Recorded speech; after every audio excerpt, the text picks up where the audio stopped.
the world's largest ocean surrounds the islands of the Pacific. For generations, maritime transport has been an essential part of the people of this region. However, the safety of navigating through the oceans is increasingly being recognized as a key development challenge for Pacific Island countries. Key navigation sectoral policies and measures are still lacking in many Pacific countries. In recognition of this gap, the Regional Strategy for Safety of Navigation, endorsed by the Pacific Transport Ministers in April 2017, called for improving safety of navigation.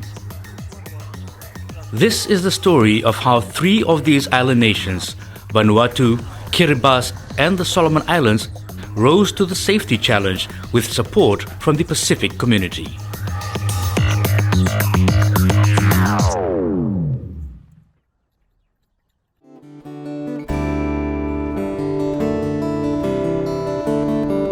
Better safety leads to greater efficiency and more effective shipping, while contributing significantly to the sustainable development of Pacific communities.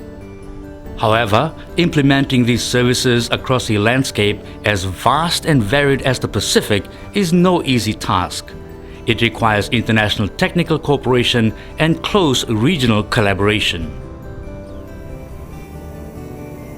SPC began its assistance in 2016, thanks to the generous support from the International Foundation for Aids to Navigation by working closely with the International Association of Marine Aids to Navigation and Lighthouse Authorities, or IALA, to conduct technical, legal and economic assessment missions in 13 targeted countries, including Kiribati, Solomon Islands and Vanuatu.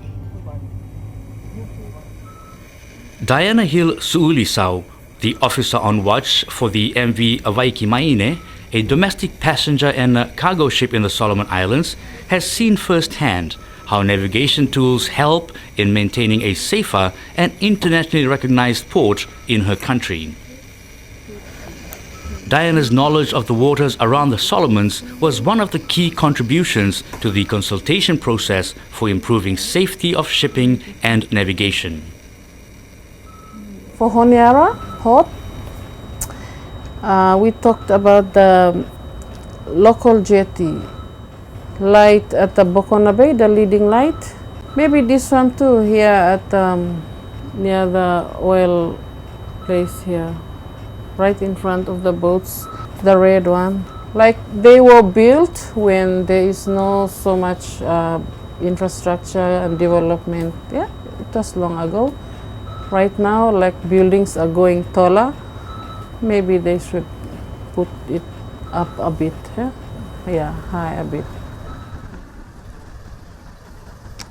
The Aids to Navigation Unit, which is rooted within the Solomon Islands Maritime Authority, was confident that the island nation will be able to achieve the goals set out by SPC's Safety of Navigation project and elevate the nation's ports to international standards. There are quite a number of improvements, and one is this IALA lifted Solomon Island from the, removed Solomon Island from the target list. In the Pacific, there are 13 of us that's in the IALA target list, but now they removed Solomon Island because of the recommendations that they gave us, and we close off some of them. And slowly we'll close off the rest by 2021, I hope. Patrick's confidence was echoed by SPC's Safety of Navigation team, who shed light on how well Solomon Islands has responded towards the IALA recommendations. Solomon Island is one of the countries which is the most ahead in terms of aids to navigation and very up to date. In 2015, IALA conducted the first technical assessment of the country, and they come up with 39 recommendations. In 2017, 8 were closed, and up to today, 12 others have been closed.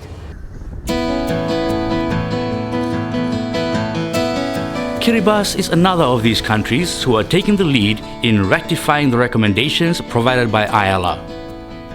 Kiribati's urgent need to meet all the IALA standards was driven by the rising number of ship damage and wrecks in the country's waters. Yeah, before we don't have safety of navigation before, and we have some instances in Kiribati before, like shipwrecks, and mostly the shipwrecks. That's the problem with because they cannot navigate through the channels because they don't know the marks, and especially nighttime. Yeah, and because of our charts are not updated. We have plenty of reefs around Kiribati, and it's very dangerous for navigators to navigate, especially in the nighttime. The Safety of Navigation project has been welcomed by Kiribati's local fishermen and seafarers, as the main port area has become safer to use. Aids to navigations very much useful to taste, because before sometimes they were not working, and now we can see the difference that they most of the time are working, like the lights of the boys are in positions, and we can say that Tarawa is much safer now. Local feedback on the safety efforts underway in Vanuatu has also been positive. You're looking at ships coming in so frequently that you need to look at aids to navigation to assist, to make sure, to ensure that ships that come in, we do not have any, not shipwreck, but accident or something like that. Conforming to IALA standards will have a ripple effect on these countries' economies, opening their doors for expansion and investment. The Solomon Islands, Kiribati and Vanuatu have made significant progress on safety of navigation standards and at the same time their global reputation. The main achievement is not only to enhance the safety of navigation and aids to navigation services in general, but to empower countries to then be able to progress by themselves in the field of aids to navigation and safety of navigation.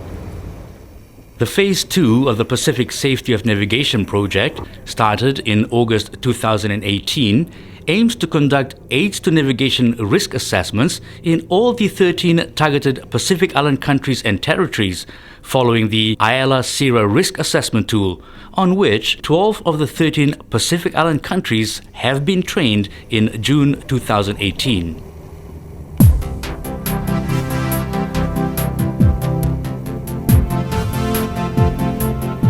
The thousands of seafarers in Solomon Islands, Kiribati and Vanuatu, whose lives and communities depend on the maritime industry, are hoping that by meeting international safety standards, the prosperity of the region will continue to expand, providing a better future for all islanders.